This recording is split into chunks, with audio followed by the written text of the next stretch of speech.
অসমৰ ট্ৰাক চালকক অৰুণাচলত নিৰ্মমভাৱে হত্যা কৰাৰ প্ৰতিক্ৰিয়া অব্যাহত। 3 দিনৰ ভিতৰত দাবী পূৰণ নকৰিলে ৰাষ্ট্ৰীয় ঘাইপথ অৱৰোধৰ কাৰ্যসূচী। তীব্ৰ অৰ্থনৈতিক আন্দোলন গঢ়ি তোলাৰ কৰাৰ হুংকাৰ। অসমৰ ট্ৰাক চালকক অৰুণাচলত নিৰ্মম হত্যাকাণ্ডৰ ঘটনাৰ তীব্ৰ উত্তেজনা অব্যাহত আছে সীমান্তৰ মাদুৰী পথাৰ অঞ্চলত। 22 আগষ্টত অৰুণাচললৈ ইটা কঢ়িয়াই নিয়া ট্ৰাক চালক সঞ্জয় নাথক দাপৰিজু নামৰ ঠাইৰ পৰা দুৰ্বৃত্তৰ অপহৰণ কৰি অমানসিক অত্যাচাৰভাৱে হত্যা কৰি সোৱণশিৰি নৈৰ বালিচৰত পুতি থয়। আৰক্ষীৰ অভিযানত সমুদ্ৰ ঘটনাৰ তথ্য পোহৰলৈ অহাৰ পাছতে উদ্ধাৰ কৰা অসমৰ ট্ৰাক চালক সঞ্জয় নাথৰ মৃতদেহ, যাক লৈ তীব্ৰ প্ৰতিক্ৰিয়াৰ সৃষ্টি হৈছে অসম অৰুণাচল সীমামূৰীয়া মাদুৰী পথাৰ অঞ্চলত।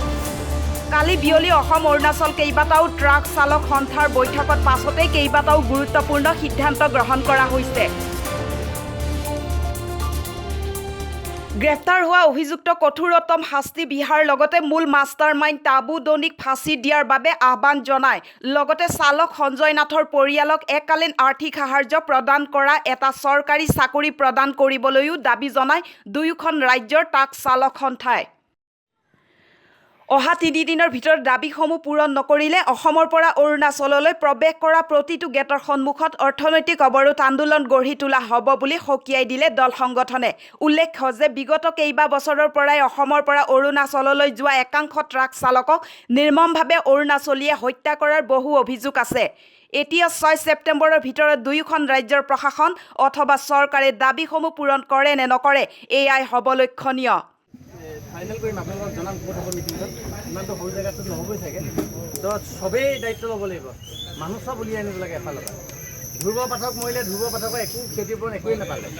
এতিয়া সঞ্জয় কথা তাৰ ঘৰৰ মানুহ পাৰিলে মাতি দিব লাগে। এষাৰ কৈ দিছোঁ, গুচি গ'ল, চেপ্টাৰ খতম হৈ গ'ল। তো এনেকৈ হৈ থাকিলে কালিৰ পৰা আৰু তেনেকুৱা সঞ্জয় নাথ ধ্ৰুৱ পাঠক বহুত মৰি যাব। গতিকে এইবাৰ আমি এৰি দিয়া ব্যৱস্থা লোৱা নাই। গোটেই অৰুণাচললৈ আমাৰ অসমৰ পৰা যিমানবিলাক গেট আছে, পাচিঘাটেই হওক, বহুমৰাই হওক, গহপুৰেই হওক, বান্দৰদোৱাই হওক, আমাৰ এই লিকাবালিয়ে হওক, প্ৰত্যেকটো ৰাস্তাই আমি বন্ধ কৰিম মানে। আৰু সেইটো কাৰণতে আপোনালোকৰ সহায় সহযোগিতা লাগিব। আপোনালোকে আহক। আমাৰ এই যিখিনি মানুহ আজি আপোনালোকক এই বিশেষকৈ ভুক্তভোগী পৰিয়ালটোক ন্যায় দিবৰ কাৰণে আমি লাগি আছোঁ। আমাক আপোনালোকে সহায় সহযোগিতা নিশ্চয় আগবঢ়াব। এয়াই আপোনালোকৰ। तो ऐसा आदमी को तो जल्दी से जल्दी फास्ट को सजा देना चाहिए, जल्दी से जल्दी। और ऊपर से थोड़ा हम ये एडमिनिस्ट्रेशन और दापो पुलिस लोग का हम थोड़ा दुख ये बात का है, जिस समय आपको कंप्लेन मिला था उस समय आप इमीडिएट अगर वो जिसका घर में रखा था उसको आप रिकवरी कर सकता था। तो उसमें थोड़ा दापो पुलिस लोग का थोड़ा वीक है, तो इसको हम थोड़ा अच्छा नहीं लगा है, थोड़ा वो हो सकता था। और ये क्रिमिनल तो हम पहले से बोल रहे हैं, क्रिमिनल का कोई जात नहीं है, कोई ट्राइब्स नहीं है। तो अभी यही बोलना चाहता है कि हमारा ऊपर वाला जितना भी डिस्ट्रिक्ट है, तो अभी हम 7 डिस्ट्रिक्ट का ट्रक यूनियन का ऑनर का प्रेसिडेंट का सेक्रेटरी है, तो हम उन लोग को यही बोलना चाहता है कि ड्राइवर्स लोग यहाँ से जब इतना खराब रास्ता है, छोटा गाड़ी अब चला के जाने में भी इतना प्रॉब्लम होता है, लेकिन ड्राइवर लोग हैवी व्हीकल्स हैवी माल लेकर जाता है, पहुंच जाता है, फिर भी कोई बदमाश आदमी लोग ड्राइवर को ये करता है, वो बहुत सारा टॉर्चर करता है। वो सब नहीं करना चाहिए। आप जब आपका छोटा गाड़ी ले जाने में ही आपको प्रॉब्लम है, अगर आज ट्रेड यूनियन नहीं होता तो हमारा अरुणाचल का लास्ट कोना कोना चाइना बॉर्डर तक सामान भी नहीं पहुंचता था। कहीं ना कहीं इन लोग अपना पेट के लिए तो कर रहा है, कहीं ना कहीं हम लोग का सर्विस भी हो रहा है इसका साथ। वो पुलिस अगर इमीडिएट एक्शन करता वो आदमी बच जाता था। लेकिन हमारा लोअर सियांग एसपी है, आप कभी भी देखिए, वो तो बहुत इमीडिएट एक्शन करता है और हम लोग भी बराबर टच में रहता है। तो कहीं ना कहीं जाके ये कहीं ना कहीं वो पुलिस का थोड़ा वो है, गलती है, उन लोग इजीली ले लेता है, जान गया है। तो इसलिए जो अभी इन लोग डिमांड रखा है, ये डिमांड को हम भी अरुणाचल ट्रक यूनियन एसोसिएशन की तरफ से सही मानते हैं। हम स्पेशली दापो एडमिनिस्ट्रेशन और दापो एसपी सर को रिक्वेस्ट करते हैं कि आप लोग इमीडिएट उन लोगों के साथ थोड़ा मीटिंग बैठने से ठीक है। আমাৰ সঞ্জয় নাথৰ যিটো ঘটনা হ'ল, আমি অতীত দুৰ্ভাগ্য। আৰু এনেকৈ আমি বহুত চালক আমাৰ হেৰাইছোঁ, আমি মটৰ শ্ৰমিক বহুত হেৰাইছোঁ। আমি শ্ৰমিকসকলৰ যিটো অত্যাচাৰ আমি আৰু সহ্য কৰি নাথাকিম। এইটো আজি আমি অসমতে, আমি সেইদিনা অসমতো হ'ল, আমাৰ চিলাপথাৰ লিখা জেগাত লিখা বুলি থৈছে, বাছাৰ লিখা জেগাত আমাৰ কণ ডক্টৰ প্ৰথম আমি পোৱাত পালোঁ, তেখেতকো গুলিয়াই মাৰিলে। ধ্ৰুৱ পাঠকৰ লাগিব, একো সুবিধা নাপায়।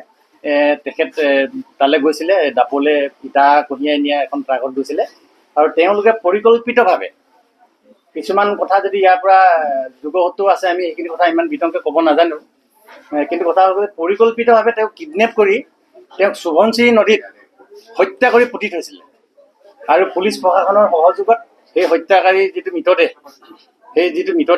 সেই মৃতদেহটো আমাৰ পুলিচ বাৰে বাৰে অসমৰ পৰা সামগ্ৰী কঢ়োৱা বা অৰুণাচলৰ কাৰণে যিসমূহ যাৱতীয় বস্তু নিয়া বা অন্যান্য তেওঁলোকৰ কামত নিয়োজিত অসমৰ লোকসকলক বা আমাৰ নামনিৰ পৰা যোৱা লোকসকলক তেওঁলোকে বিভিন্ন সময়ত বিভিন্ন অত্যাচাৰ কৰি আহিছে।